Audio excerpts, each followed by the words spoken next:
que guarda a boca conserva sua alma, mas o que muito abre os lábios, a si mesmo se arruína. Provérbios 13, 3.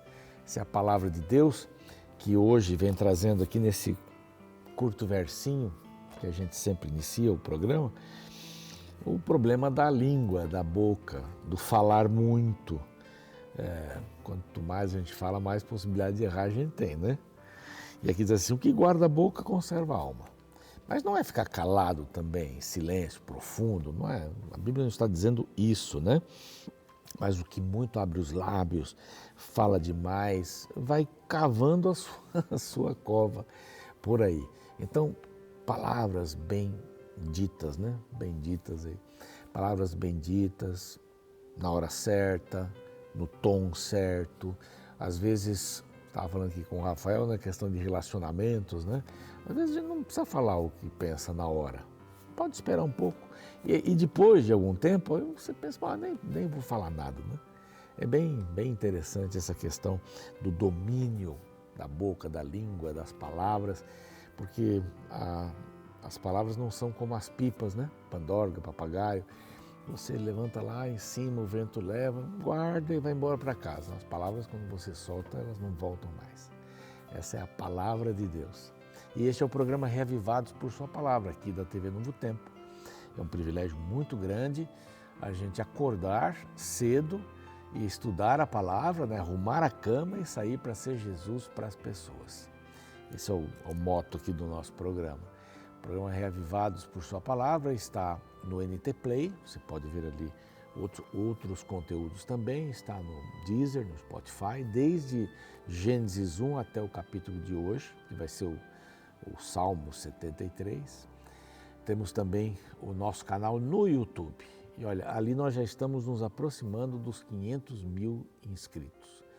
Se você ainda não se inscreveu, vai lá, se inscreva, clique no sininho para receber as novidades, dê o seu like, é importante isso também para a gente, e copie o link tanto do canal quanto do capítulo que você gostou e quer compartilhar e passe para os seus amigos. Coloque aí nas suas listas aí também de contatos. Vamos pregar a palavra de Deus. Aliás, o propósito do Novo Tempo é pregar a palavra de Deus em português e em espanhol para todo mundo. Os programas mais variados são feitos aqui graças aos Anjos da Esperança, que apoiam com suas ofertas, com suas doações, mensalmente ou de outra maneira. E a gente fica muito contente em contar com esse grupo que ajuda a gente na rádio, na TV, nas mídias sociais, nos cursos bíblicos também. Quer se tornar um Anjo da Esperança? Aqui está o número do WhatsApp para você entrar em contato, tá bem? E falando em cursos bíblicos, nós estamos voltando a apresentar esse material.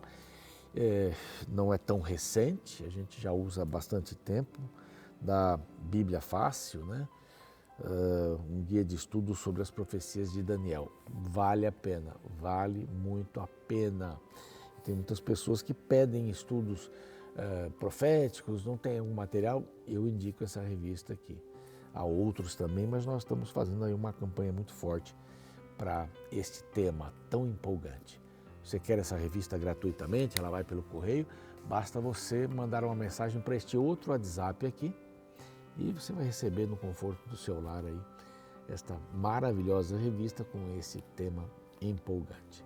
Nós vamos para um intervalo e na volta, Salmo 73. Tem muitas lições aqui para a gente aprender.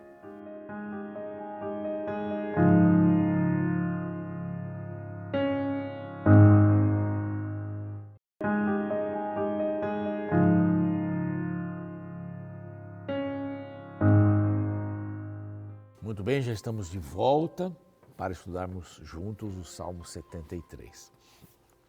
Eu já mencionei isso, o pastor Batistotti também deve ter falado isso em alguns programas. Os Salmos são divididos em 4 livros, né, podemos dizer assim. Ontem nós terminamos o 2º livro dos Salmos, 4 blocos aí grandes.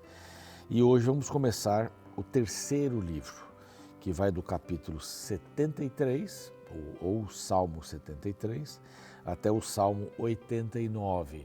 Aqui a gente tem uma série de coisas bem interessantes. Aqui a gente já começa com um salmista que é o Asaf. Nós vamos passar, ele também é autor do Salmo 50 e do 73 ao 83. A gente vai ver aqui que ele possivelmente aborda vários períodos. Há mensagens que parecem que foram cantadas e muito usadas em 722 ou um pouquinho depois, né? Antes de Cristo, então 721, 720 e tal, vai para trás. Quando o reino de Israel, com sede em Samaria, caiu na mão dos assírios. Então, parece que alguma coisa é escrita nesse sentido. Também parece que há mensagens para a queda de Jerusalém, a destruição de Jerusalém pelos babilônicos.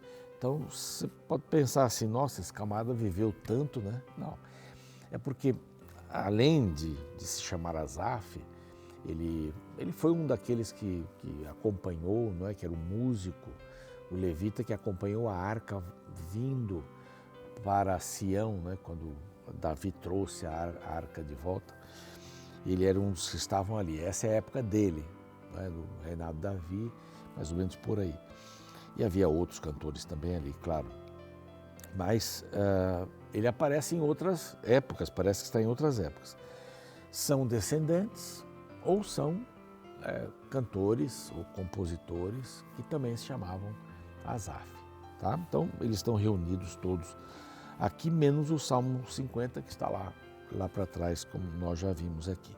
Bom, dito essas palavras, vamos lá para o Salmo, que é o que interessa para a gente hoje aqui.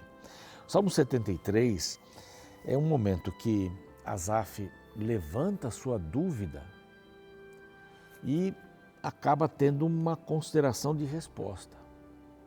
Ele no final, aqui no verso 28, ele diz assim: quanto a mim, bom é estar junto a Deus. É meu refúgio, está tudo certo.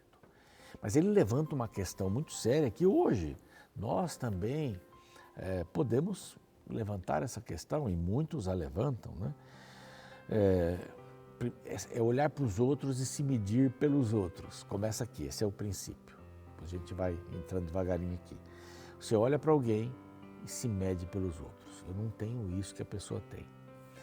Eu disse outro dia que eu fiz uma série na minha igreja, e ainda não terminei, né? Vou terminar mais um pouquinho para frente, dos 7 pecados capitais. Dá para tirar muitas lições desses 7 pecados capitais, e um deles é a inveja. O primeiro é o orgulho. O orgulho é quando você olha de cima para baixo, você é maior. E a inveja é o contrário, você olha de baixo para cima. Aqui, o nosso salmista estava vivendo um momento de angústia. Ele estava olhando de baixo para cima. Então a grande pergunta é assim: bom, eu sou fiel. Essa é a questão do salmo. Eu sou fiel. Mas os ímpios prosperam mais do que eu? Você olha de baixo para cima. A inveja é você quer ter o que o outro tem, mas ele tem que deixar de ter, só você vai ter a partir dali. Então há um cadinho, como diz aí o mineiro, né? Um cadinho de inveja aqui, porque ele olha para os outros, né? Ele tenta fazer o certo, mas os que não fazem o certo estão numa situação melhor. Essa é a grande pergunta. Eu estou servindo a Deus. Há um tempo atrás, uma moça conversando comigo disse: pastor, eu tenho sido fiel, eu tenho me preservado para o casamento, nas intimidades, eu tenho feito tudo certinho, eu faço isso e tal, mas cadê? E meninas que são aí piores do que eu, né, em outras palavras, já estão namorando, já estão se casando, e eu, que estou sendo fiel? Essa é uma pergunta que vem, né? Olha, o camarada, ele até trai a mulher, ele até abuso físico e tal, e ele arrumou um emprego rapidinho, e eu que sou fiel, estou aqui lutando, tenho uma família para alimentar. Por que Deus atende a ele e não atende a mim? Por que eles prosperam e eu não prospero? Eu faço tudo certinho e os que não fazem tudo certinho, eles têm melhores resultados do que eu? Essa é uma pergunta. E ele vai nessa pergunta. Vamos lá. Aqui eu dividi em alguns lances este salmo. Tem aquele que é a visão do que crê, a visão do que duvida, a visão do que luta, a visão do que adora e a visão do que conquista. A gente vai vendo aqui no decorrer do salmo. Começa assim: com efeito, Deus é bom para com Israel, para com os de coração limpo. Bom, então aqui ele crê que Deus é bom para aqueles que têm um coração limpo. Aí que vem o nó. Bom, se alguém tem um coração limpo e Deus é bom, quem tem um coração sujo, então Deus não é bom. Aquele que tem um coração sujo, que não é limpo, está tendo mais coisas do que eu, está tendo mais êxito na vida do que eu. Então aí vem o nó. Mas ele começa crendo, ele começa colocando a sua crença. Deus é bom para com Israel, né? Para os de coração limpo. Quanto a mim, vai aparecer quanto a mim no começo, aqui no verso 2, e vai aparecer quanto a mim no verso 28, que é o resumo ali. Quanto a mim, porém, quase me revalam os pés. Então a dúvida, aqui começa a dúvida. A primeira parte é crer, a segunda é a dúvida. Quase me revalam os pés, pouco faltou para que se desviassem os meus passos, porque eu tenho essa inquietação. Eu volto a repetir aqui, vou repetir várias vezes. Está chateado? Chateado com Deus, chateado com a vida? Não tem problema. Derrame suas lágrimas sempre no colo de Jesus. Vá lá. Não faça isso com outros. Faça com Jesus. É o que os salmistas faziam aqui. E ele, Asaf, está fazendo isso. Por pouco eu não me desviei, pois eu invejava, olha a inveja. Inveja é olhar de baixo para cima, maior do que eu. Eu invejava os arrogantes ao ver a prosperidade dos perversos. Essa é a minha dúvida.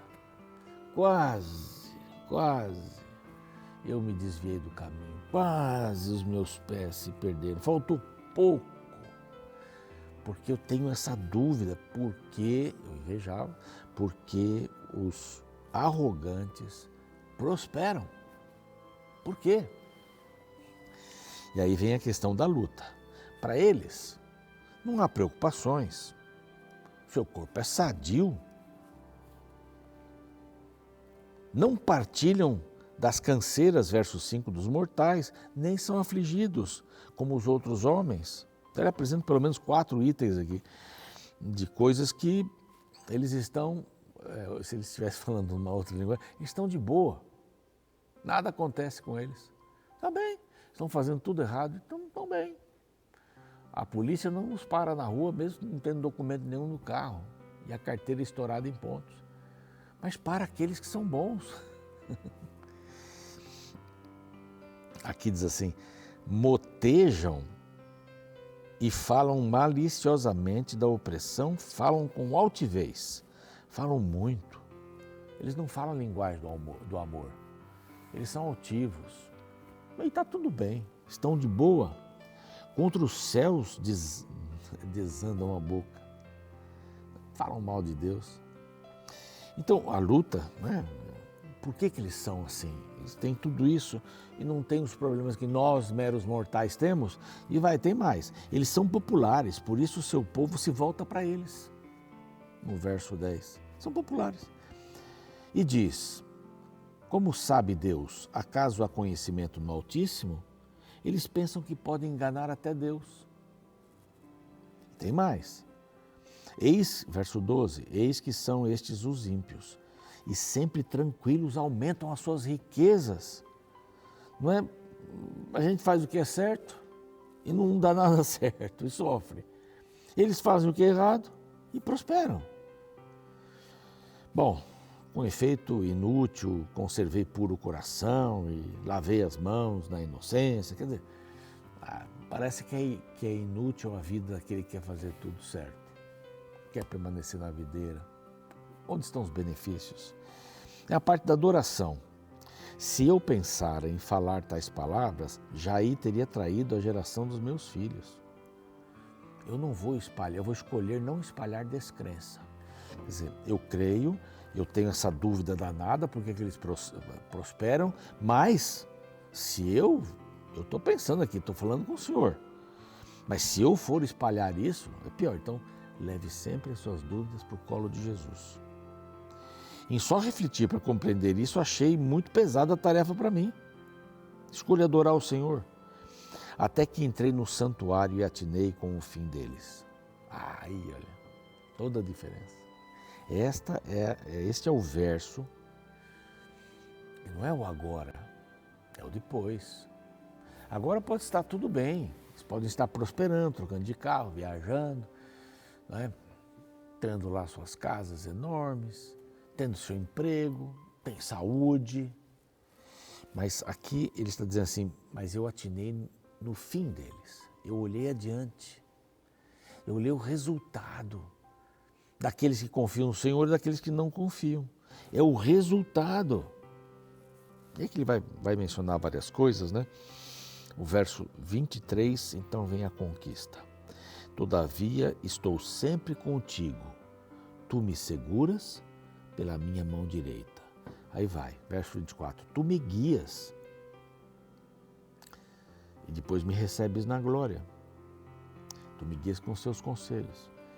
Verso 25, quem mais tenho eu no céu? Não há outro em quem eu me compraza na terra. Então você vê, agora é o momento da conquista, né? Eu entendo o que vai acontecer com eles, porque é só isso que eles têm. Eu não, eu quero ir mais além. Eu quero enxergar o futuro e a eternidade. Verso 26, Deus é a fortaleza do meu coração e a minha herança para sempre. Eu não preciso ter as coisas que os outros têm. Deus é minha herança. Ora, Deus é minha herança. É a maior herança que uma pessoa pode ter. Qualquer milhão, bilhão é inferior à herança do Senhor. E aí vem o verso 27, diz assim, os que se afastam de ti, eis que perecem. Tu destróis todos os que são infiéis para contigo. Vai haver um dia de ajuste de contas. E o verso 28 termina, quanto a mim, bom é estar com o Senhor, bom é estar junto a Deus. No Senhor Deus, ponho o meu refúgio para proclamar todos os seus feitos. Eu confio no Senhor. Ter dúvidas não é problema nenhum. Não é problema ter uma dúvida, 2, 10. Vá para o colo de Jesus. Arrasou com ele. Eu invejava, mas eu não posso falar isso porque eu vi o fim deles. Então o fim daqueles que são fiéis não é destruição. O fim daqueles que são fiéis é salvação eterna. Isso é muito lindo, né? Olha que quanto a mim, bom é estar junto a Deus. Você também não quer tomar essa decisão hoje? Quanto a mim, eu quero estar junto a Deus. Passando um perrengue danado, estou sem emprego, sei lá, saúde, mas eu escolhi andar com Deus. É o melhor lugar do mundo. É herança para sempre. Vamos orar? Pai bondoso, a nossa gratidão pelo Teu amor, Tua misericórdia. Nós queremos estar juntos, andarmos juntos. Nós temos uma longa jornada até o Teu reino. Vamos conhecer muitas pessoas, mas a inveja dos maus que prosperam, ela tem que terminar quando a gente enxerga o fim de tal atitude, não reconhecer a Deus como Senhor. Vamos reconhecer o Senhor Deus, como o Rei da minha vida, do trono do meu coração. E queremos andar contigo, Pai. Não importa o que aconteça, no final vai tudo acabar bem e viveremos num lugar sem lágrimas, sem dor, sem despedidas, sem morte. Em nome de Jesus, dá-nos essa esperança. Amém. O programa segue, eu fico por aqui. E eu espero você para o Salmo 74 amanhã. Até lá. Quando eu era pequeno, me recordo que na escola o período das provas eram os mais tensos. Quando as avaliações chegavam, geralmente entre os estudantes havia 3 grupos principais: os que estudavam mais, os que estudavam menos e também aqueles que não estudavam. Estes últimos, para sobreviverem, criavam estratégias para obter resposta de quem havia estudado, as famosas colas. Certo dia, enquanto preenchia minha prova, percebi que um colega estava colando de mim e de outros estudantes sentado próximo a ele. Minha revolta aumentou quando no outro dia, assim que os resultados saíram, descobri que ele havia tirado uma nota superior à minha. Aquilo me deixou muito frustrado. E para piorar, quando expressei a ele minha decepção, a fala dele foi: "Amigo, o mundo é dos espertos." Desde então, tal frase nunca saiu da minha mente. Percebi que atualmente a esperteza virou um dos sinônimos para desonestidade. Porém, embora tal associação seja comum, ela não é correta. A Bíblia é contra tal correlação. Por exemplo, o Salmo 73 é uma das partes da Bíblia que melhor trata do drama de alguém correto que se sente incomodado ao ver o desonesto prosperar. O verso 2 e 3 declaram: "Quanto a mim, os pés quase resvalaram. Pouco faltou para que os meus passos escorregassem, pois eu tinha inveja dos soberbos ao ver a prosperidade dos ímpios." O autor desse salmo é Asaf. Ele era diretor de música nos dias dos reis Davi e Salomão, e também é o autor de 12 hinos que passaram a fazer parte do livro dos Salmos. No salmo de hoje, Asaf declara que em um período de sua vida, ele não conseguia compreender como as pessoas desonestas viviam melhores que os honestos. E de tanto ficar observando a vida de tais indivíduos, a sua vida começou a ficar amarga. Porém, a angústia desse homem teve um fim quando ele contemplou o futuro. O verso 17 declara: "Até que entrei no santuário de Deus, e então compreendi o destino dos ímpios." O ponto de virada na perspectiva de Asaf aconteceu quando Deus tirou seus olhos do hoje e o fez contemplar o amanhã. Ao olhar o fim da jornada dos ímpios, Asaf percebeu que não é porque o caminho é longo e florido que ele conduz para o lugar certo e seguro. Embora diante dos padrões humanos os desonestos pareçam prosperar, na verdade eles estão apenas jogando confetes na estrada em direção ao inferno. O final deles é a morte eterna. Por isso que a longo prazo a desonestidade não compensa. Como declara um interessante pensamento retirado do filme Deus Não Está Morto, às vezes o diabo permite que as pessoas vivam sem problemas porque não quer que recorram a Deus.